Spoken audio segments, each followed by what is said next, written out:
आज हम आपको एक नया थिंकर, नया विचारक पढ़ाएंगे और वो विचारक है जीन जैक्स रूसो, जो कि फ्रांस का नागरिक है।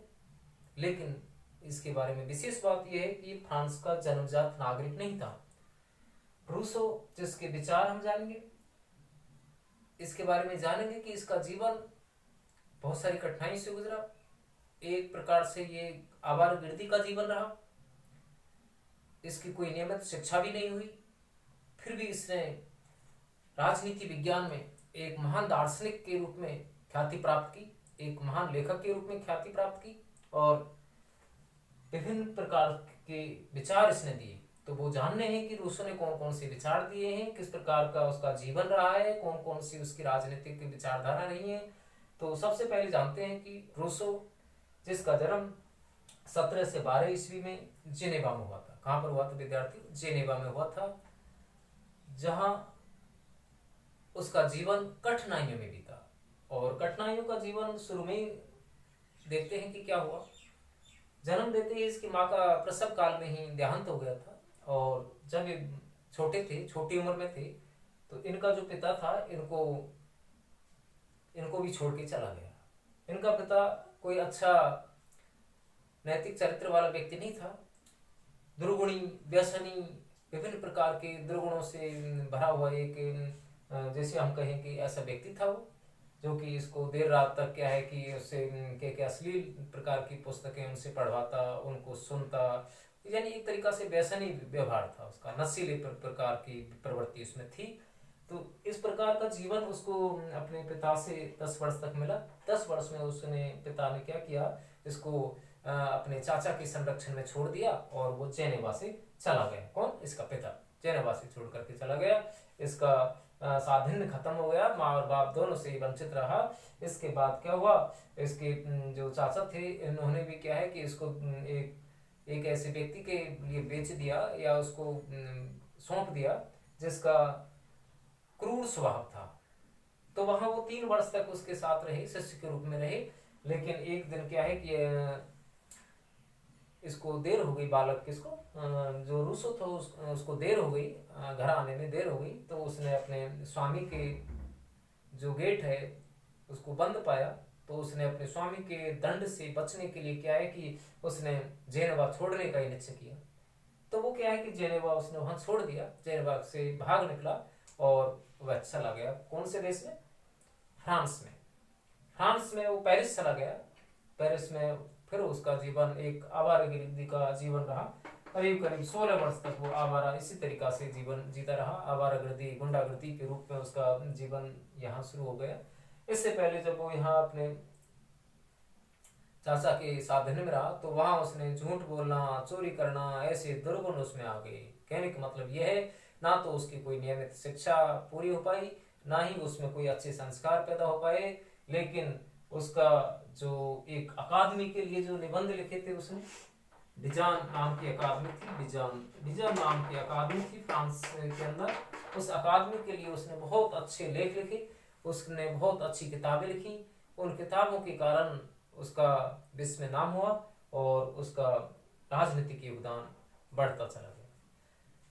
तो जिसकी वजह से वो जाना जाता है रूसो। एक तो उसका मानव स्वभाव, एक उसका सोशल कॉन्ट्रैक्ट, एक उसकी जो एमाइल शिक्षा पर लिखी गई एक महत्वपूर्ण पुस्तक, उसके शिक्षा संबंधी विचार, उसके स्वतंत्रता संबंधी विचार, उसकी एक तरीका से प्रतिनिधि शासन को लेकर के विचार, प्रत्यक्ष लोकतंत्र को लेकर के उसके विचार। तो कई मायनों में उसके विचार बहुत अच्छे रहे और इसीलिए रूसो आज राजनीतिक क्षेत्र में अपनी एक अनोखी छाप, एक विशिष्ट छाप छोड़ करके गए। तो उन रूसो को जानना है कि रूसो ने यहाँ इंग्लैंड भी गया, पेरिस को भी छोड़ दिया उसने। बाद में क्या हुआ, और उसका जो जीवन था एक तरीका से अहंकारी प्रवृत्ति का व्यक्ति था रूसो। इसको अच्छे घरानों से, अच्छे कुलीन घरानों से संपर्क भी हुआ, लेकिन इसके हठीले हठधर्मी स्वभाव के कारण किसी से स्थायी मित्रता न हो सकी। यहाँ हम देख रहे हैं कि रूसो लंबे समय तक क्या है कि फ्रांस में रहा, पेरिस में रहा। पेरिस में एक डिजाइन नाम की अकादमी के लिए एक निबंध प्रतियोगिता हुई। उस प्रतियोगिता का विषय था विज्ञान और कला की उन्नति ने मानव सभ्यता का विकास किया है या उसका पतन किया है। दोबारा सुने, विज्ञान और कला की उन्नति ने मानव सभ्यता का विकास किया है या उसका पतन किया है, ये उसका शीर्षक था। इसमें बहुत अच्छा योगदान, अच्छी परफॉर्मेंस रूसो की रही। रूसो ने जो निबंध लिखा उसमें उसका जो मुख्य जो विषय रहा उसमें बताया कि विज्ञान और कला की उन्नति ने मानव सभ्यता का विकास नहीं किया है बल्कि मानव का पतन किया है। तभी तो उसने अपने निबंध में लिखा कि हमें अज्ञान, हमारा भोलापन, हमारी गरीबी, हमारा जो प्राकृतिक जीवन है वो फिर से हमें लौटा दो, केवल वही हमें सुखी और समृद्ध बना सकती है। कहने का मतलब यह है, आज जितनी प्रगति विज्ञान ने की है वो सब मानव सभ्यता के विकास के लिए नहीं बल्कि मानव के विनाश के लिए, मानव की हानि के लिए है, ऐसा उसने अपने निबंध में दर्शाया। तो विज्ञान और कला की जो प्रगति हुई है उसको उसने हानिकारक बताया, मानव सभ्यता के विकास के लिए कारण बताया। तो इसका जो निबंध था एक तरीका से प्रतियोगिता में जीतने में वो कामयाब रहे और उसकी ख्याति बढ़ती चली गई। उन्होंने न केवल क्या है कि प्रतियोगिता में पहला स्थान प्राप्त किया, बल्कि उसने क्या है कि मानव सभ्यता को भी झकझोर दिया कि विज्ञान और कला ने जो क्या है कि मानव सभ्यता का इतना विकास किया है वो एक विकास नहीं है बल्कि मानव सभ्यता का क्या है वो पतन है। तो इसने मानव सभ्यता के जो लिए जो विचार थे उनको एक तरीका से झकझोर दिया, मानव के अंदर ये प्रेरणा पैदा की, ये भाव पैदा किए कि विज्ञान और कला के लिए हमने जो उन्नति की है वो इतनी अच्छी नहीं है जितनी कि हम मान रहे हैं। तो ऐसा उसने अपने निबंध में लिखा। इसके बाद एक दूसरा फिर डिजाइन के लिए दूसरी बार फिर प्रतियोगिता हुई और प्रतियोगिता का विषय था असमानता की उत्पत्ति और उसकी आधारशिला। तो यहाँ दूसरी बार का जो निबंध जो उसने लिखा उसमें पहले से भी अच्छी उसकी क्या है परफॉर्मेंस रही, लेकिन क्या है उसके जो विचार थे फ्रांस में उस समय की निरंकुश व्यवस्था के अनुकूल नहीं थे, उस समय की प्रकृति के अनुकूल नहीं थे, इसलिए उसको क्या है प्रतियोगिता में विजेता नहीं बनाया, किसी दूसरे व्यक्ति को क्या है उसमें विजेता बना दिया गया। यहाँ से फिर उसमें एक निराशा आ गई, जबकि पहले से ज्यादा अच्छा उसका निबंध था, पहले से अच्छी ज्यादा उसमें क्या है कि उसके विचार थे, फिर भी उसको क्या है कि पुरस्कार नहीं दिया। इससे उसमें फिर एक निराशा आ गई और उसने क्या है कि फ्रांस को छोड़ने का निश्चय किया। तो पेरिस को उसने छोड़ दिया, पेरिस को 1762 में उसने छोड़ दिया और वो पेरिस से इंग्लैंड चला गया और इंग्लैंड में जाकर के फिर उसकी क्या है एक जो व्यक्ति था वर्क जो एक उपयुक्तवादी विचारक है, उस वर्क नाम के व्यक्ति से उसकी मित्रता होती है और वो कई बार तो क्या है कि अच्छे पदों पर भी नियुक्त हुआ, लेकिन अपने हठीले स्वभाव के कारण वो स्थायी नौकरी भी नहीं कर सका।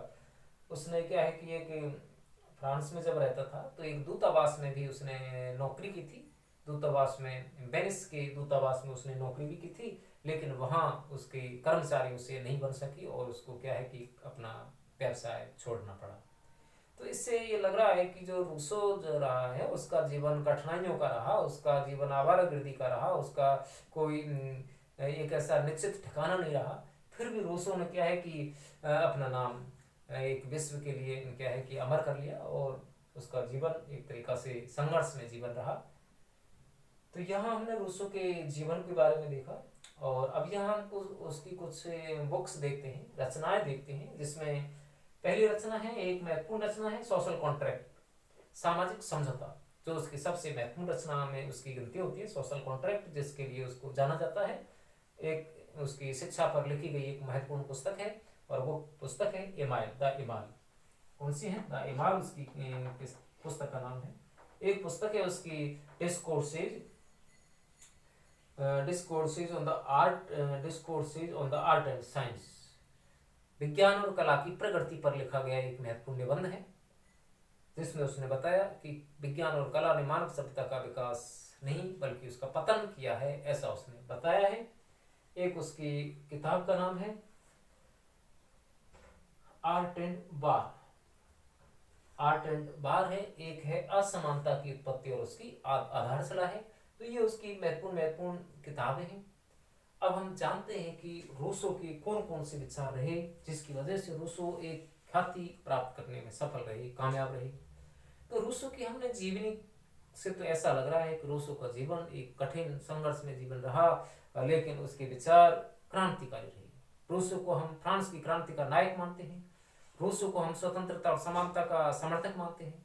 आज असमानता जो व्याप्त है उसका कारण रूसो ने बताया है। असमानता का कारण एक प्रकार से क्या है कि मानव का स्वार्थ है।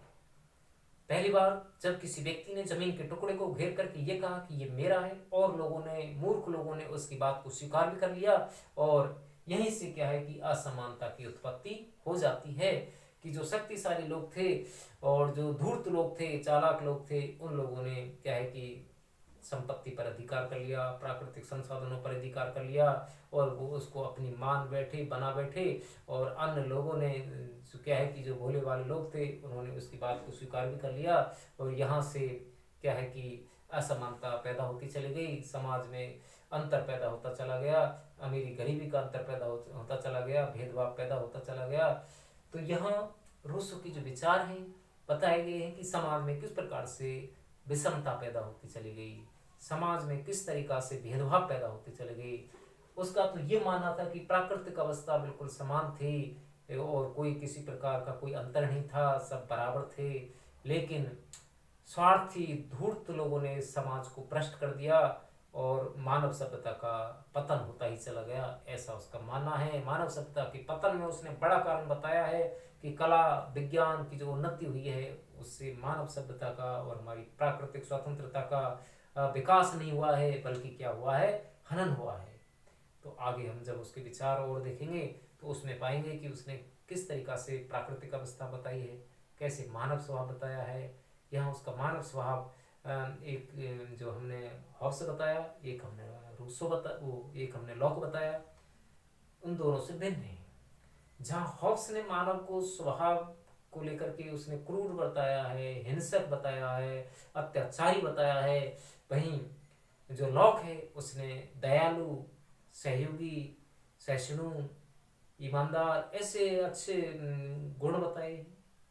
लेकिन यहाँ रूसो के विचार दोनों से अलग हैं। रूसो ने एक मानव स्वभाव को लेकर के एक अलग ही कहा है कि मानव का जो स्वभाव है प्रबुद्ध है। एक जंगल में जिस तरीका से पशु रहते हैं, अनभिज्ञ होते हैं, पशु जैसा स्वभाव, जिसको ने अपने पराये का भी कोई ज्ञान नहीं है, एक तरीका से कहने का मतलब ये है, ऐसा स्वभाव उसने बताया है। और उसको उसने क्या है कि उदात्त वंचर कहा है। क्या कहा है? उदात्त वंचर। तो उदात्त वंचर कहा है।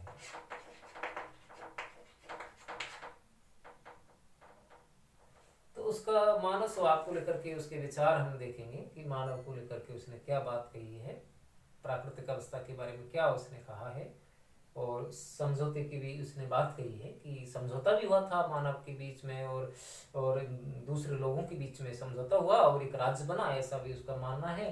तो वो चीज़ भी हम देखेंगे। तो इस प्रकार से उसके विचार, महत्वपूर्ण विचार कौन कौन से रहे। उसने स्वतंत्रता का प्रबल समर्थन किया है। स्वतंत्रता का तो उसको महान दार्शनिक माना जाता है, क्योंकि उसने एक बहुत अच्छी लाइन लिखी है, बहुत अच्छा कथन लिखा है कि man is born free but everywhere he is chains, यानी मनुष्य स्वतंत्र पैदा होता है लेकिन प्रत्येक जगह वह जंजीरों में जकड़ा होता है, ऐसा रूसो का मानना है। तो रूसो के हम विचार जो देख रहे हैं कि उसने स्वतंत्रता की बात कही, उसने लोकतंत्र को लाने की बात कही है, समानता की बात कही है, और विभिन्न प्रकार के जो अंतर हैं, भेदभाव है, उनको मिटाने के लिए भी बात कही है। और उसने शिक्षा को तो जरूरी माना है कि शिक्षा तो सबको उपलब्ध होनी चाहिए, ऐसा उसका मानना है। तो एक एक करके जो उसके विचार हैं वो अगली वीडियो में हम देखेंगे कि रूसो ने कौन कौन से राजनीतिक विचार दिए, कौन कौन से उसके सामाजिक विचार हैं, और उसके मानव सभ्यता के लेकर के क्या कहा है उसने।